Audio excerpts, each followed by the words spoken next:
सोमवार भारतीय जनता पार्टी किसान मोर्चा कानपुर महानगर दक्षिण के तत्वाधान में ग्रामीण क्षेत्रों में जमीनी स्तर पर किसानों को होने वाली समस्या से संबंधित जिलाधिकारी जितेंद्र प्रताप को 7 सूत्री समस्याओं की मांगे रखी और जल्द ही निराकरण की मांग की गई। किसानों की इन समस्याओं के प्रमुख बिंदुओं को लेकर जिलाधिकारी जितेंद्र प्रताप सिंह द्वारा पूर्ण आश्वासन देते हुए कहा कि जल्द से जल्द समस्याओं की जांच करवाकर शासन के मंशानुरूप कार्य किया जाएगा। इस दौरान मुख्य रूप से जिला महामंत्री किसान मोर्चा अजय प्रताप सिंह, अमरेंद्र राय, जिला उपाध्यक्ष जितेंद्र पांडे, जिला मंत्री धीरेन्द्र मिश्रा, मीडिया प्रभारी पुष्पेंद्र सिंह चंदेल, कार्यालय प्रभारी गोपाल शुक्ला, विकास मंडल अध्यक्षों समेत अन्य पदाधिकारी मौजूद रहे। हमारी कानपुर दक्षिण महानगर की टीम जो है गांव-गांव भ्रमण करती है, किसानों की समस्याएं जानने का प्रयास करती है और जो सरकार की योजनाएं हैं उनको किसानों तक कैसे पहुंचाया जाए। और जब हम लोग किसानों के बीच में बैठते हैं, पंचायत करते हैं, तो उनसे समस्याएं उनकी जानने का भी प्रयास करते हैं। उस पे 10-12 कुछ मुख्य समस्याएं निकल के आती हैं, जिनमें हम लोग छांटते हैं कि कौन सी समस्याएं अभी तुरंत क्रियान्वयन के लिए आवश्यक हैं। तो उस पर हमने 5-7 पॉइंट बनाए हैं।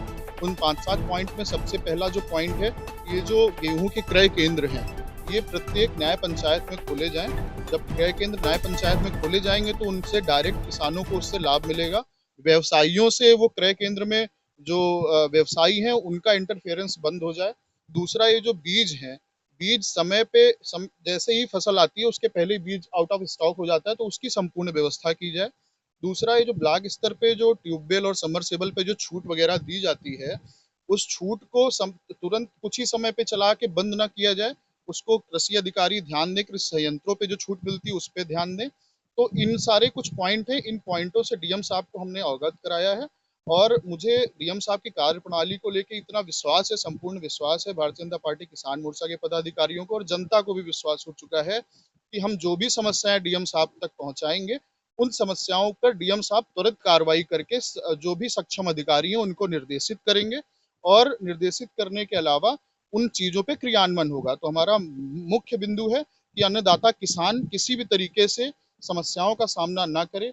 बैंक में जो ऋण आदि की व्यवस्थाएं हैं उनको सही रूप से मिले, जो समय समय ब्याज में छूट होती है उसका वो लाभ ले सके। कुल मिला के जो हमारे देश की रीढ़ की हड्डी है किसान, वो खुश रहेगा तो हम जनता खुश रहेगी, हम लोग खुश रहेंगे। ये हमारा मेन मोटिव है डीएम साहब को ज्ञापन देने का। जी नहीं, सरकार से कोई चूक नहीं रह गई है। सरकार से चूक नहीं है। सरकार का प्रचार तंत्र भी हम लोग भी उसका हिस्सा हैं कि मोर्चे के पदाधिकारी होने के नाते, किसान मोर्चा के पदाधिकारी होने के नाते हम लोग 200% अपना दे रहे हैं कि जनता तक, नीचे किसान तक उनकी जो लाभकारी योजनाएं हैं उनको वहां तक पहुंचाएं। लेकिन 100% में 1-8% में समस्या ये आती है कि जो पिछड़े, जो डिजिटलाइज नहीं है किसान, तो हम लोग तो जो डिजिटलाइज्ड हैं उनके पास तो फोन है, वो सारी चीजें देख लेते हैं। जो डिजिटलाइज्ड नहीं है तो उनमें जब हम लोग गौर कराएंगे अधिकारियों को कि सर यहाँ पे ये हो सकता है कि यहाँ पे प्रचार वाहन लगे, तो गांव के जो बूढ़े बुजुर्ग किसान हैं, जो पुराने हैं, वो कैसे वहाँ पे भाई प्रचार वाहन लगा, प्रचार वाहन में सारी योजनाएं हैं, तो उन योजनाओं के माध्यम से तब किसान विकास भवन पहुंचेगा।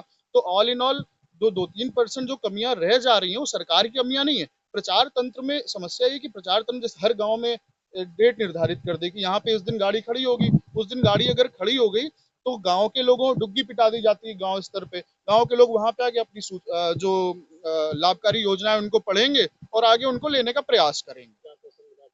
डीएम साहब से आश्वासन मिला है कि इस पे जल्द ही जो सक्षम अधिकारी हैं उनसे बात करके और कुछ 2-3 लोगों की कमेटी बना के कि गांव स्तर पे एक अच्छी सी मीटिंग करके, उस मीटिंग में हम लोग भी रहेंगे और एक मीटिंग करके कि किस तरीके से उनको चीजों को सही किया जाए उस पर गौर करेंगे और आवश्यक कार्रवाई भी करेंगे।